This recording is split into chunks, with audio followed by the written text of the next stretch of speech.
unonzani mna? Unozi Chase. Ani? Chase kana kuti DK. Saka munoera chii mani? Inini ndoera tsoko ndobva kwamuriwo. Saka dzinzo renyu mesa tori kwamuriwo here kana zvinega muri kunoko? Ndiri kuno kuna mumzi wangu. Okay. Saka mototeerera zimudhanso chichi? Nditori mumavidhios acho. Anani? Ana Expatriot, nana Killer T. Vese varipo. Vese varipo. Kune ani ko? Oh. Yeah, but so munoteerera wamunonyofarira ndiani? Nhambe yamunonyatsofarira yezimudhanso ndiani? Silent Killer. Amaina ndedhanso manje.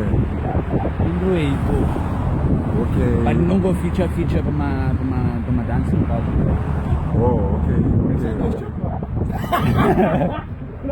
I'm just checking. Saka ndiani wamunopika pachena wamunyatso kuti uyu ndianyatsokuroverai? Gabida. Gabida ndiokuya. Auziye Gabida here. Tomuziye Gabida. Pafeya? Vanhu vamboita chinhu chinonzi internet kuno South Africa tinoshandisa the worldwide interweb. Saka unofanira kumboshandisa chinhu chinonzi YouTube. Umbosecha munhu anonzi Gabida iyeyeka yakapenga. Namba raakarova rakaipa ndiri kuti chii? Unombotsvakira wego. Ndichanotsvaga mundara hevhevhe.